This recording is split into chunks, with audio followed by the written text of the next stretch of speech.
Queen Elizabeth II's extraordinary death. World reacts to Queen Elizabeth II's death news. She became for many the one constant point in a rapidly changing world as British influence declined, society changed beyond recognition, and the role of the monarchy itself came into question. Her success in maintaining the monarchy through such turbulent times was even more remarkable given that, at the time of her birth, no one could have foreseen that the throne would be her destiny. Elizabeth Alexandra Mary Windsor was born on April 21, 1926, in a house just off Berkeley Square in London, the first child of Albert, Duke of York, second son of George V, and his Duchess, the former Lady Elizabeth Bowes-Lyon. Both Elizabeth and her sister, Margaret Rose, who was born in 1930, were educated at home and brought up in a loving family atmosphere. Elizabeth was extremely close to both her father and her grandfather, George V. Queen Elizabeth II's extraordinary death. World reacts to Queen Elizabeth II's death news.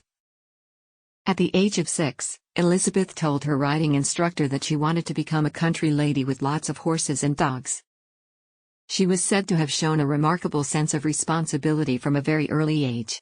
Winston Churchill, the future Prime Minister, was quoted as saying that she possessed an air of authority that was astonishing in an infant. Despite not attending school, Elizabeth proved adept at languages and made a detailed study of constitutional history. A special Girl Guides company, the first Buckingham Palace, was formed so that she could socialize with girls of her own age. On the death of George V in 1936, his eldest son, known as David, became Edward VIII. However, his choice of wife, the twice-divorced American Wallis Simpson, was deemed to be unacceptable on political and religious grounds. At the end of the year he abdicated. A reluctant Duke of York became King George VI.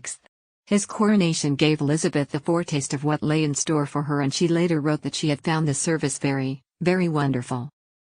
Queen Elizabeth II's extraordinary death. World reacts to Queen Elizabeth II's death news.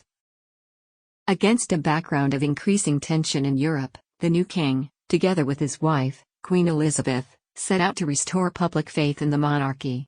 Their example was not lost on their elder daughter. In 1939, the 13-year-old princess accompanied the king and queen to the Royal Naval College at Dartmouth. Together with her sister Margaret, she was escorted by one of the cadets, her third cousin, Prince Philip of Greece. It was not the first time they had met, but it was the first time she took an interest in him. Prince Philip called on his royal relatives when on leave from the Navy, and by 1944, when she was 18, Elizabeth was clearly in love with him. She kept his picture in her room and they exchanged letters. The young princess briefly joined the Auxiliary Territorial Service, ATS, towards the end of the war, learning to drive and service a lorry. On V-Day, she joined the royal family at Buckingham Palace as thousands gathered in the mall to celebrate the end of the war in Europe. "We asked my parents if we could go out and see for ourselves," she later recalled. "We asked my parents if we could go out and see for ourselves." After the war, her desire to marry Prince Philip faced a number of obstacles. The king was reluctant to lose a daughter on whom he doted, and Philip had to overcome the prejudice of an establishment that could not accept his foreign ancestry. But the wishes of the couple prevailed, and on November 20, 1947 the couple married in Westminster Abbey.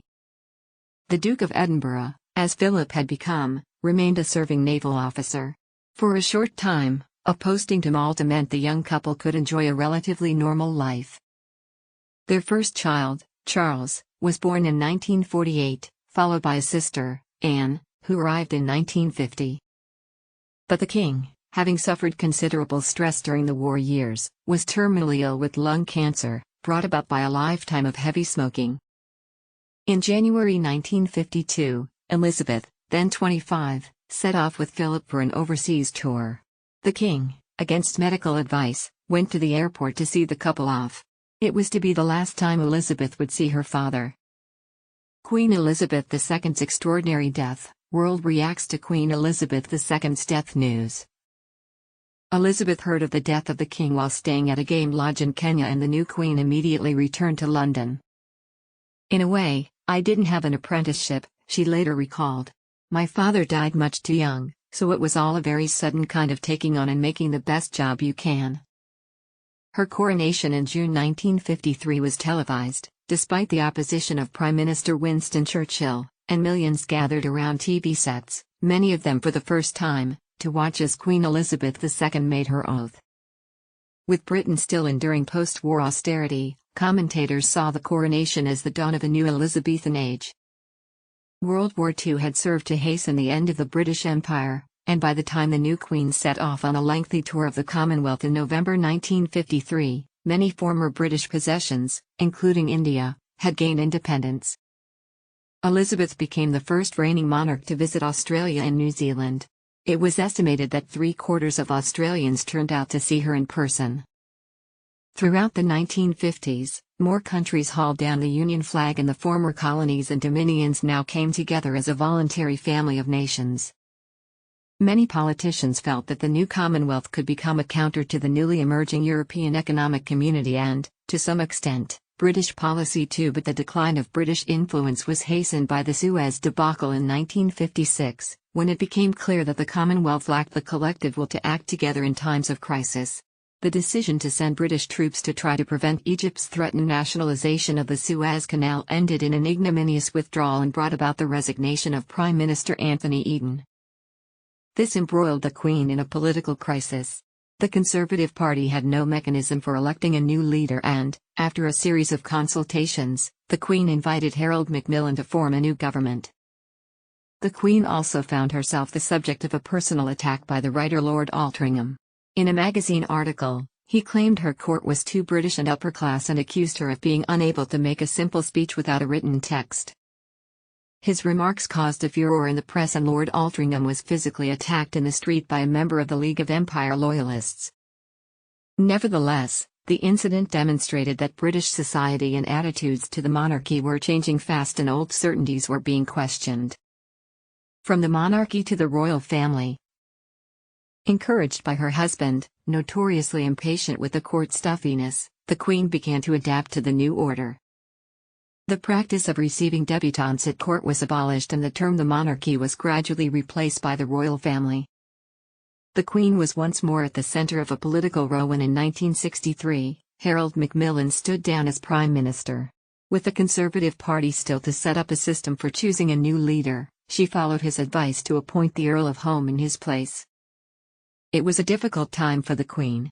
The hallmark of her reign was constitutional correctness, and a further separation of the monarchy from the government of the day.